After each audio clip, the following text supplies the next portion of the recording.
Welcome back to another Into the West video.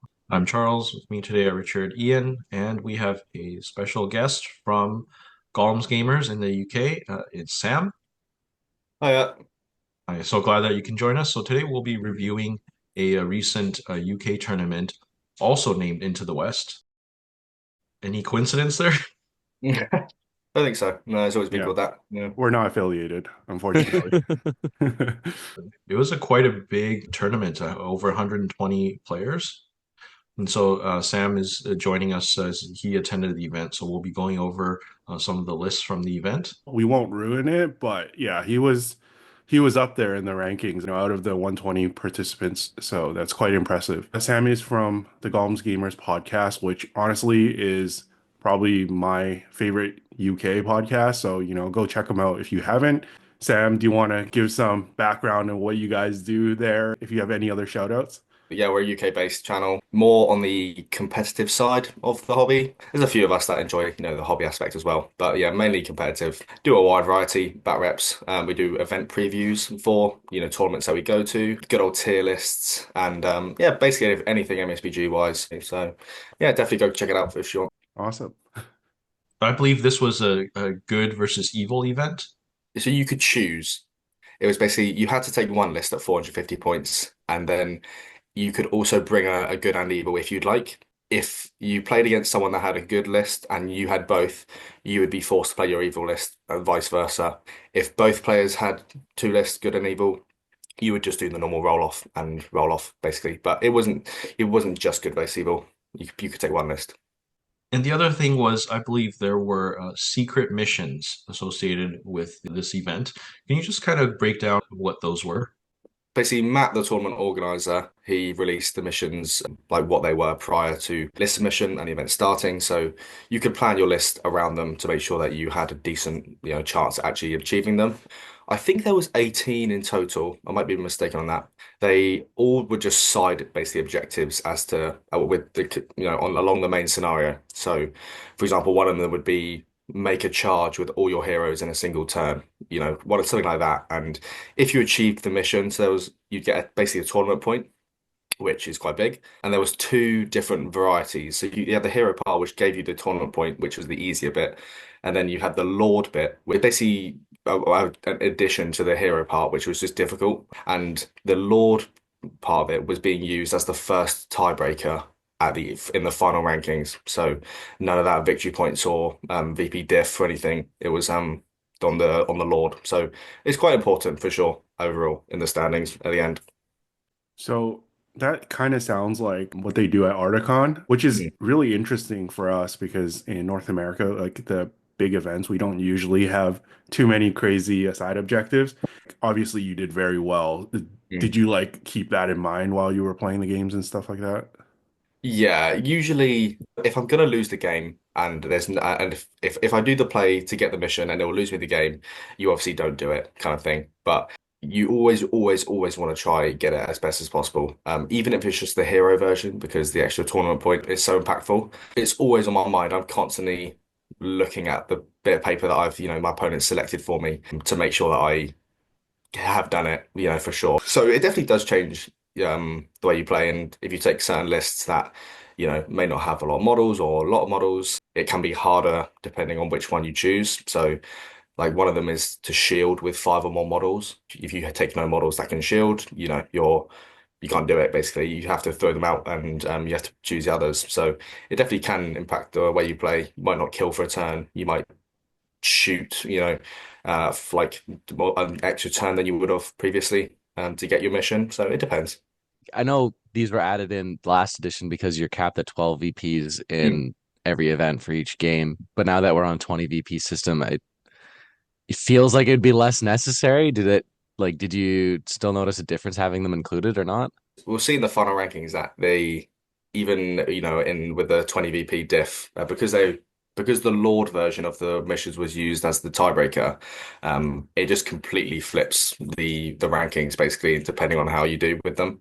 I think the increase to 20 VPs, I don't think it impacts it too much because Into the West has always had the secret missions as part of their pack. I can't remember the last time they didn't, to be honest. So it's just always been a staple for that event, to be fair.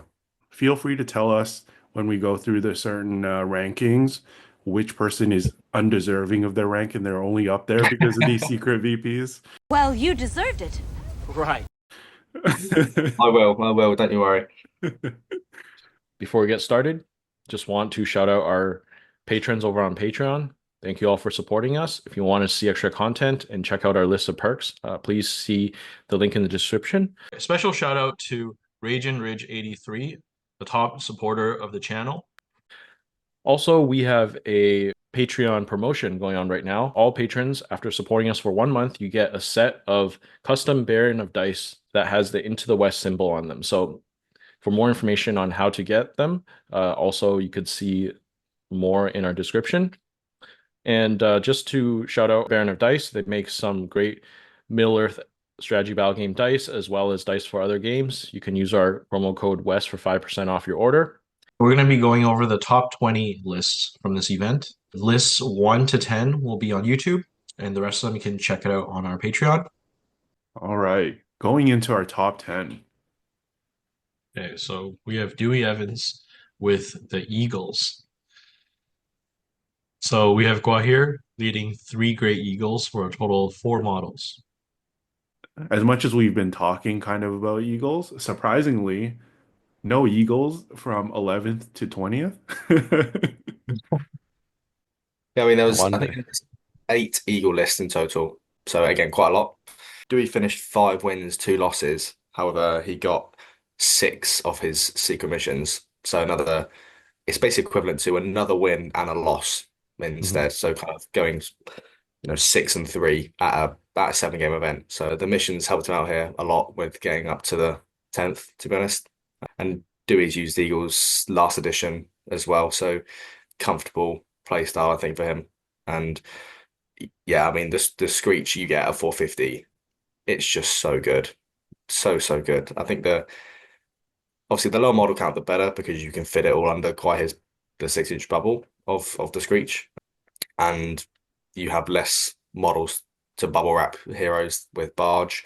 There's usually just less threats in general, with maybe 1 striker, less heroes to kill to remove might off the table.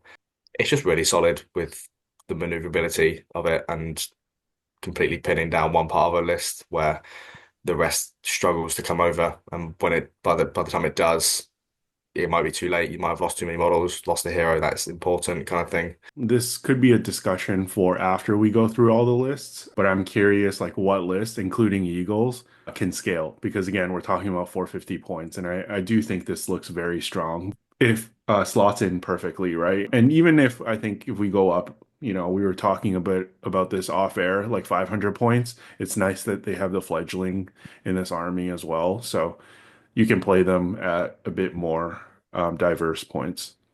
I mean, again, we've not really seen many tournaments so far at all. However, I do think it will start to taper off above 600. I think 600 it'll still be strong there, perform well. I think as soon as you go higher than that, I could see it still doing okay. No way near how oppressive it is at this kind of points, for sure. Okay, and then in 9th place, we have Miklaj Baklars with Road to Helm's Deep. So for the general, it is Théoden on Snowmane, leading 4 riders Rohan, 1 rider with a banner, and 2 royal guards with spears. And then we have Legolas on horse with a cloak, leading the 7 riders Rohan for a total of 16 models. This might be one of the lesser talked about Rohan armies. So great job getting 9th here. The 2 royal guards are mounted, right? There's 36 points. Yeah. Yeah. What are the army bonuses for this? You can remount the heroes. I forget what the other one is. Gimli, well, he didn't take Oh, Gimli, but Gimli can like basically jump yeah, Gimli's a off passenger. and charge. Wait, is that it? Is it just those 2 things? You get +1 strength as well on the charge. Gimli also So- gives Legolas 3 attacks. Yeah, but no Gimli here. I was speaking to Mick, and he was originally going to take Eagles, then opted out, and he went 6-1 in the end, but only got 3 of his secret missions, which again, bear in mind they're a TP, it's a big deal. And his only loss was versus Eagles. So The Eagles strike again. yeah, Yeah, you do get the +1 strength as well. Legolas already being good at shooting, then having a strength 5 on the charge mounted, it's pretty strong. Then shooting into it as well, into his combats or spit sports. Definitely a lot of value out of one hero for sure. And he has March on Theoden. Sorry, I don't think Legolas would get the +1 strength. I think it just says friendly Rohan cavalry. Oh, is it? Oh, okay, so still good enough. Yeah, for sure. I mean, is this literally just like the actual Helm's Deep list, but they just mounted it up? That's what it feels like. Like the defense of Helm's Deep. Like it feels like it Yeah. plays the same. You just like sit back and like shoot for a while and then you just run in. He used a lot of Rise of Theoden last edition, which explains why he's taking this again. Uh, I feel like the army bonus to this is you just get to take Legolas. Yeah. But I guess this is better than like the ride out one because you can actually sit back and skirmish for as long as you want. Like you're not forced to charge. He's got a couple guys in there that like royal guards that can run in when he needs to and auto pass. Hmm. You're gonna have a lot of people disagreeing with you, Ian, in the comments. A lot of people like Ride Out. Nice. I mean, it's a nice theme. I don't get it. Everyone will be in the comments saying you could just march, they don't have to charge. Why would you waste your finite resource? I don't know. Just skill issue, Ian. True. I don't play all cav armies. That's true. My fault. In eighth place, we have Daniel Garside with another Eagles list. Exactly the same one. And this is also Guahir with 3 Great Eagles. Would you guys say this is like one of the most improved lists from last edition? Yes. Yeah. Yeah. I think so, yeah, Dan also went 6-1 with 3 secret missions overall. Yeah, I think just because of the monster changes inherently, and when you have 4 monsters, all of it together, just yeah, it can feel quite oppressive. And then that's not including the shriek of no moving. It's a lot to deal with at 450 when you don't have the tools. And Dan has also played Eagles last edition. I'm pretty sure I've seen him at events with it, so knows what he's doing for sure. I guess at this point, there's no other way to build it, but I think the question is when you get a little bit higher and you can go fledglings, do you rather go with heavier on the Great Eagles or you take as many fledglings as you can for a little bit more numbers? Do you have any insight on that? Or since you didn't play fledglings in this tournament? Yeah, I think I would always take max fledglings if possible. The problem is that you need more Grey Eagles than fledglings. So up until such a high points level, you can only really take 2 fledglings anyway. Because I think when you can take 4, it gets to like 900, 1,000 points or something. I would always minimum take 2 if possible. And then when you get up that high, yeah, I would take as many as you can. Because you lose out on like strength and fight value and a little bit on intelligence, but if it has still the same base, like 2 attack, 3 wounds, it's kind of nice. Yeah, for sure. Admittedly, the Fight 6 is definitely a big downgrade instead of the Fight 7. But having the same attacks and wounds on for 25 points cheaper when they're going to be Strength 6 on the charge, again, statistically, they should have the same killing output as a Great Eagle, needing 4s most of the time. So they kind of do the same role. And as long as you protect them, you have to be smarter when you take them because they are only D7.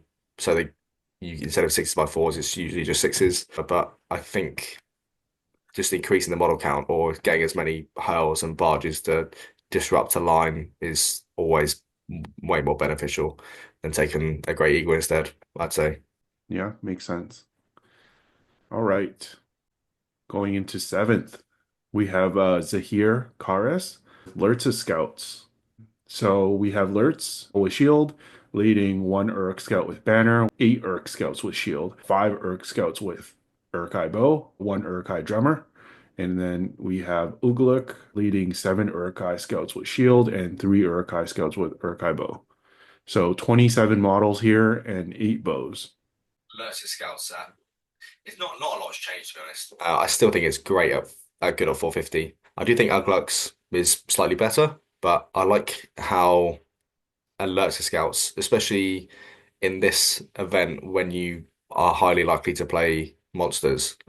The fact Lurtz is your leader, but then Uglux is there as well with another striker. It's one that actually does have two threats technically, like, instead of just the one. It's a little bit of a shame that you don't get Ugluk's actually good rule when it comes to the getting plus one to wound and fearless within six of him when you kill an orc, because there is no orcs to kill, which is a shame. But it's just very quick moving, and you can play around terrain quite easily with it and running through forest. And he's got the drum as well, so this is what minimum moving 11 every turn. It's pretty good model count for all strength four, which again a lot of lists aren't. And in this, strength four is just feels quite premium now at this points level, so it can actually fight D6 quite consistently. It seems like it could do kind of okay against maybe Dale if you can get up close enough and then alerts with his free hero combat and obviously has the fight value on Dale. Seems like it would do okay if it doesn't get shot off the board. Yeah, he went 5 and 2, but he did get all 7 missions, I'm pretty sure. So clearly, yes, that can do the missions quite easily. This is the first example of where someone that has had a worse win rate has gone above, people that are 6 and 1, literally just due to the missions. So you have to factor them in when you're taking lists and stuff. And I think the more static the lists, such as, Dale or whatever, are just harder to achieve them. Yeah, imagine playing this on Reconnoiter. Yeah. For in sixth place, we have John Partridge with Arnor. So his general was Ardui, last king of Arnor, leading 9 warriors of Arnor, 1 warrior of Arnor with banner, 2 knights of Arnor, and 6 rangers of Arnor with spear. And then Malbeth leading 8 warriors of Arnor, 4 rangers of Arnor with spear for a total of 32 models. Unfortunately, Arnor hasn't changed at all and only really gotten better. They survived the points increase overall, I'd say. At least so far. We'll see Yeah, when so armies far. comes out. Yeah. But So I mean, Arnold is always going to be good. I think putting that many models on the table with the 5+ for Malbeth and then the 4+ on Heroes is just great. And you still get the foresight, I'm pretty sure, from Arbor Dewey with the in the yeah, Legions. Yeah, it's just super good. I I don't think it's its best points level. I think once you add a captain and spam more guys, I think it becomes even better. But it's still really good at this point. 600 maybe. Get Mm. Argadir and then yeah, some more just max out the war bands. But this is honestly such like basically the same way it used to play at like 450, 500 points. Like it's almost exactly the same build. You just dropped like 2 models, I think. It's a good combo. I'm kind of surprised it did this well still though, just considering the amount of eagles and stuff that are running around. The change to strike hurt this list a lot more than it did other ones because you're still stuck at fight 5 with your striker. And he is your leader, so you don't really want to expose him that much. They do have the Seeing Stones, so the priority, which would probably help against the Eagles. If you survive the Screech turn, you can Yeah. guarantee the Swamp the next turn, right? And they have But Fearless. you gotta bubble wrap Malbeth so tightly though, because as soon as one eagle gets into him, like he's probably gonna die unless you can roll those 4 ups pretty consistently. John went 5 wins and 2 losses, but again got all 7 missions. And that's the problem. If with this list, if you can protect Arviduri and Malbeth on the first or 2 turns, if you then do, yeah, win the priority or use the rule to win priority, and then continuously with the fearless charge, and I mean, Eagles are only 2 attacks when they're not charging, so they can whiff, and but you just need 1 turn where you could kill maybe 1 or 2 eagles, and all of a sudden it's looking really bad. Even if you do charge Arthur Dewey with an eagle, because of the 4 ups, you can never be certain he's dead, which is like what can you do kind of thing. I think he still has strike and defense too, so he's got good Mm. options to play into them at least. Yeah. The only negative about this list when it comes to eagles is the model count is probably just slightly too low to to protect the heroes with only 32 models from 4 eagles is quite difficult. You're probably gonna have to be spending a defense or something on Arvidui, but at least that's 1 might gone. That's the only reason I would think at higher points that would just improve because you get the model count up to 40, 45 around there, which is super good. Fifth place, we have Adam Tudor taking Radagast Alliance. Radagast on the Great Eagle without the staff, one Great Eagle, and Guahir as well. So three models at 450 points. And yeah, so this is, I guess, with the ruling that Radagast gets two additional attacks on the charge. It's nasty stuff. So Yeah. basically, It's you a got to brave, kill one of the heroes to break him.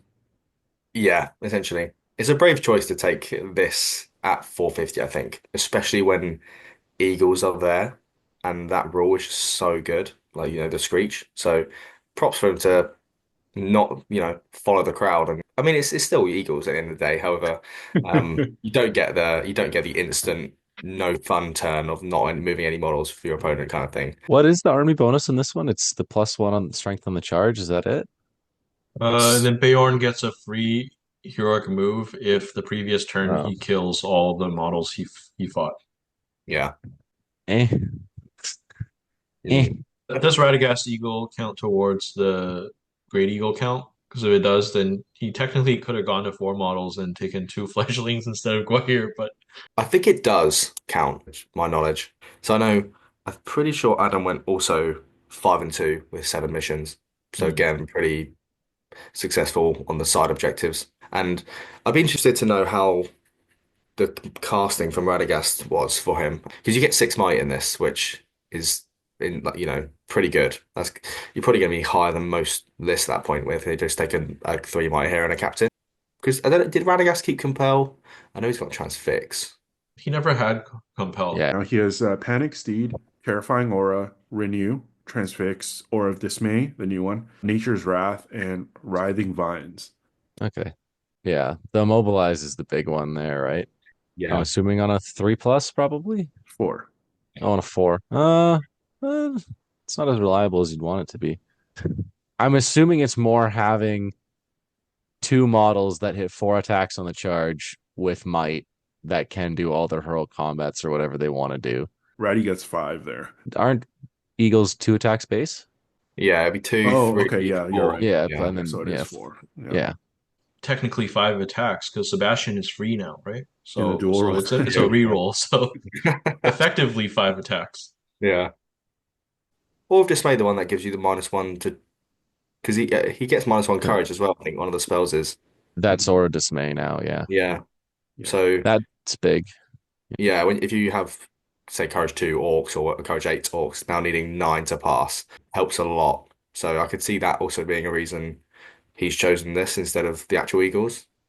He And also gives all the Eagles resistance to magic. I don't know how Yeah. much that would help at 450 points, but that's something.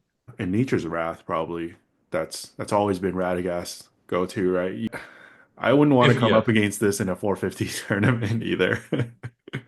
And in fourth place, we have Adam Sirens, also a fellow Gollum's gamer, and also taking the Eagles. I don't know if you guys had a discussion before, but he also took a evil list at least, took Ugluk Scouts. He had Ugluk leading 10 Urkai Scouts with shield, 3 with bow, and Isengard or Captain leading 4 Orc Warriors with shield and 8 with spear. And then in the last warband, he has Orc Captain leading 4 Orcs with shield, 7 with spear, and a banner. So that's 40 models. I knew Adam was toying with the idea of taking Eagles. He wasn't a fan of the Dale matchup, which I think a lot of people thought would be there. So he decided to take a list that could beat Dale, essentially, with the Scouts. So he played 3 Eagle games, 4 Scouts games, and went 6-1 with 6 of the missions. So very good showing overall. Do you know what his loss was to? His loss was the very first game, and he was using the Eagles against I think it was Lurtz's scouts. Just the classic you charge an eagle in and it whiffs and takes 2 wounds and then you do it again and then it happens again. Just one of those games where you just get absolutely rolled, basically. But the rest of them, thankfully, were successful for him, which is good. I think the scouts list is an interesting build because it's on the smaller side for Urux. Bear in mind the Ugluk bonus only affects Urukai, you could kind of just kill the Uruks, and then that bonus of the plus one to wound and fearless becomes non-existent, basically. But he does get 40 models, which is a lot. It's just the killer model within 2 inches of Ugly can get the plus one to wound and plus one off and fearless. Yeah. That's just like if for any Eagle player, that is just the worst thing possible. So again, Ugly is just priority number one against that, and but 40 models makes that quite difficult.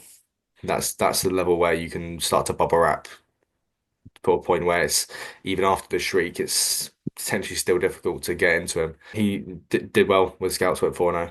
I mean, the strength four going into D8 with plus one a wound, right? That's very good. And I don't know how much this came up, but the Ugluk Scouts also has the basically Ugluk can make an objective Mm. where their whole army gets dominant too around that particular objective. I assume you guys did play like domination or fog of war, which would be nice. Yeah, I don't. Adam didn't mention anything about that rule coming up. I feel like if it had come up and it actually was, really good, he definitely would have. I would know about it. So I'm gonna assume not, but I might be mistaken on that. Right. Just a nice to have. Yeah, Also, wait, was it 6 games on the weekend or was it seven? 7 games. It was seven. So which scenario did you guys repeat? So there was a custom scenario that Matt had written, Okay. which it was kind of like domination, but on objectives. So you had to place a marker in terrain, and which made all the terrain pieces were worth points instead of just objectives in like a diamond kind of thing. So useful for that as well. Interesting. Okay. Well, we have third place, Jakob Krokmo. Similar type of list as fourth place. He has the Eagles, same build, and Oogla Scouts. But this one, I guess, is lower model count. He went with Ugluk with an Urk Scout with banner, 5 Urk Scouts with bow, 5 Urk Scouts with shield, and then Grishnak leading 10 Isengard Orc Warriors with spear, and Urk Scout Captain leading 4 scouts with shield and 5 scouts with bow. So a little bit more Urks, I believe, than the previous list.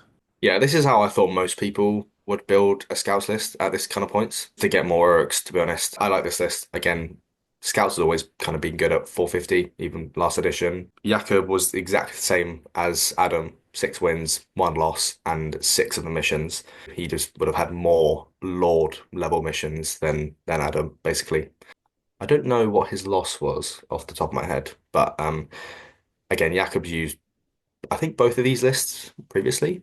So again, know exactly what he's doing with them. Yeah, he does have the captain. He's got He one for has three Adams. heroes here, yeah. Yeah. I personally would have probably built my list like that if I was to take scouts as well, instead of the more orcs. Shots fired at your castmate. He did well. He did well. He knows he could take the shade. He could take the shade. All right, coming down to it, our final two.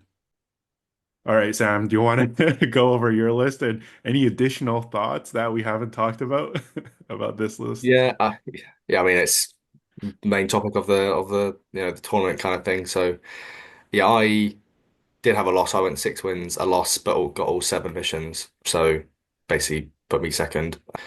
Again, it's just the screech and just I think just how impressive it is at 450 is the reason it's done so well. I think you will still see it do, maybe podium a little bit high points, but again, when it starts to when you start to get 40 models and have 2 threats, then I think it will tone down and it won't seem as bad.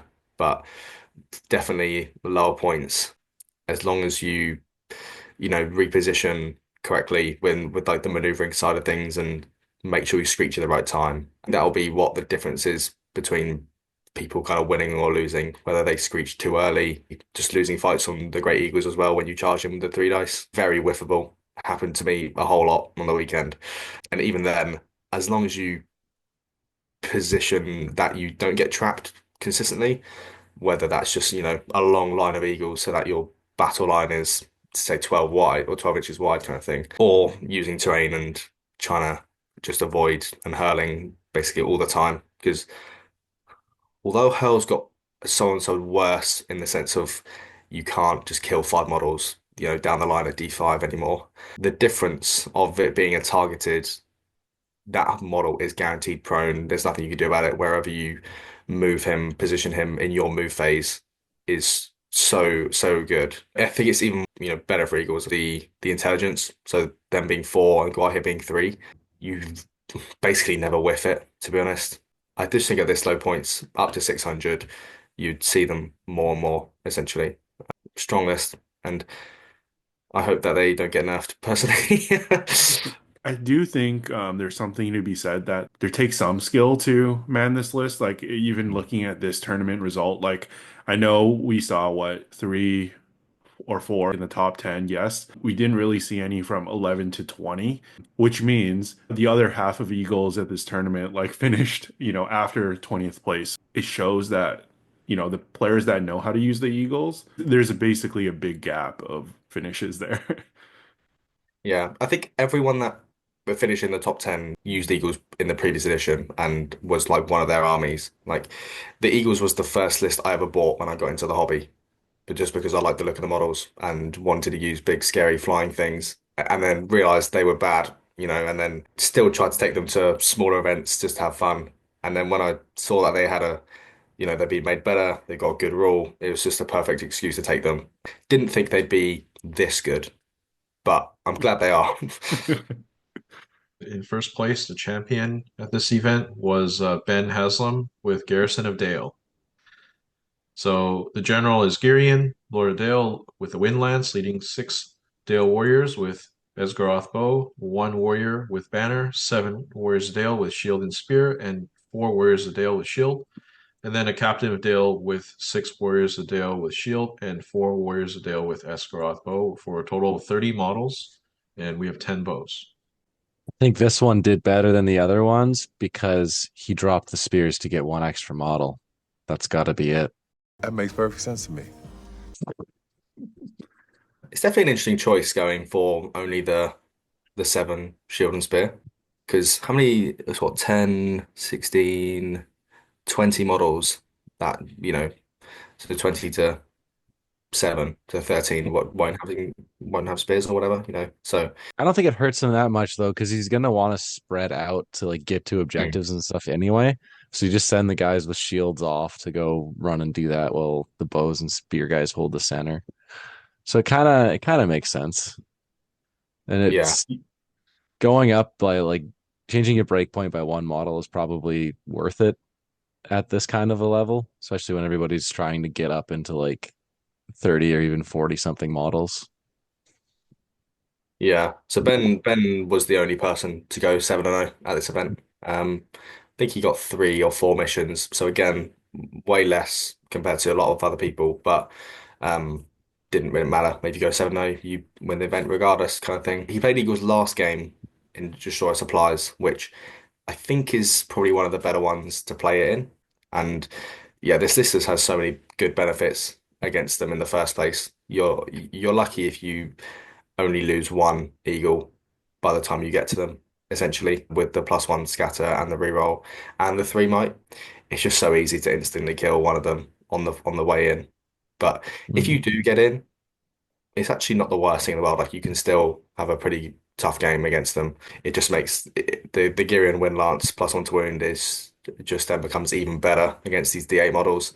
So it's a good choice. And Ben has actually used Dale, I think for the past 2 years, 3 years.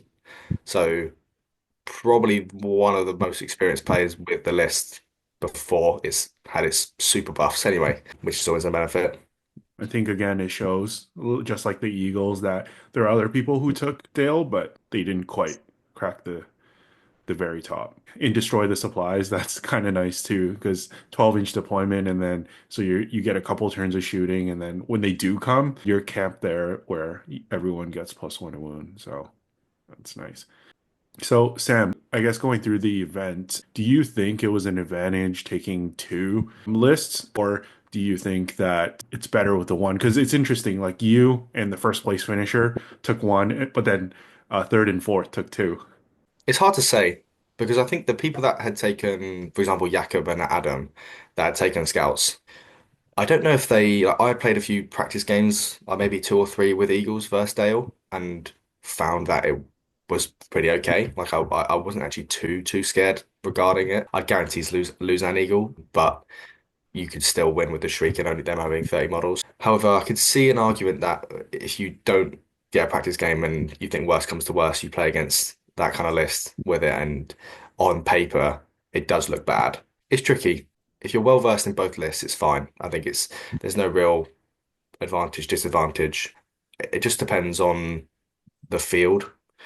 Maybe because the amount of monsters, scouts, for example, is just a good choice. So beneficial in that regard. But if you're so unbelievably, strong on one list, I think it's probably a disadvantage to take both. I think it's a small play style from player to player, to be honest, and whether you think you'll get the most out of it, and whether if you actually want to play, because you could play against a good list all weekend and only use evil and never get to use your good. So it kind of depends on if you want that and going into it or have the risk of it. Fair enough.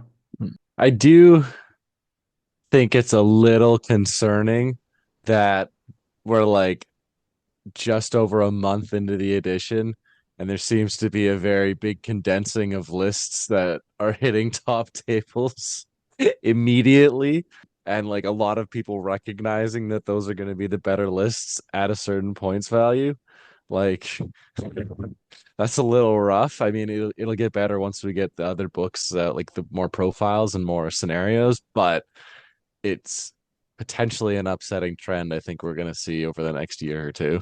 I do think it's partly because of the 450 as well. I think more Yeah. options do open up because heroes are more expensive this edition, right? So Yeah, when you look at 450 and completely remove, say, over half the lists that you would think would be anyway near good anyway, in the first place, your options just do shrink massively. And people are just going to kind of stick with what they like the scouts, they were good last edition. Nothing's really changed. They should be good this edition kind of mindset. As well as I think just because of the monster changes in general with the rules, people just want to use them, see how they do, pick them up. Yeah, it could be a monster meta. It's just going to be a cycle, I think. I think people are going to play monsters, then you're going to have a caster to stop monsters, and then they won't use them, and then they'll take spam troops or something, and the cycle will just repeat, similar to last edition. But we'll see. I think it's just the different points levels will be the deciding factor. So speaking on points levels, we talked a few times about how Eagles will probably, cap out around 700 points at their optimal. Any other list that we went through today that you think would scale well into the more normal range of 500 to 800? I'd actually say that I don't think 450 is exceptionally great for Dale, to be honest. I still think that even if you went to 600 or 650 points, it's probably even more optimal there when you get a second win lance and get another captain full of 12. So I could see Dale being taken between the 600, 650 range. I think once you go above that, it'll be harder to take. But definitely something less like Minas Morgul, I think that will scale pretty well. Where bear in mind you just add a captain and you can actually spend the points when it comes to the troop choice with Morannons and normal orcs. So you won't be at like an awkward, 6, 9, 7 or something most of the time. I'm trying to think what other lists that were there. But I think a lot of the lists that weren't seen will come into their own at 700. Like your, say, Last Alliance, for example, they're just too expensive at those points levels. Yeah, I tried doing a little bit of list building and it's kind of weird. Like for those ones that have the bigger heroes that are like Mhm. around the 170, 200 point range, you get like maybe a 300 to 350 point if you just do a warband. And then all of a sudden it doesn't become viable till you jump to like 600 because it's just the build is too weird with the numbers. Mm. So yeah, that's a good point. I could see Battle of Five Armies also cropping up at 600 plus because that has a lot of flexibility with choice. And same with, again, like the Pelennor and the Legions of Mordor kind of thing. But yeah, we'll have to see. All right, Sam. Well, thank you for coming on to the show today to discuss with us all the lists from Into the West. Thank you, viewers, for watching. We'll see you next time.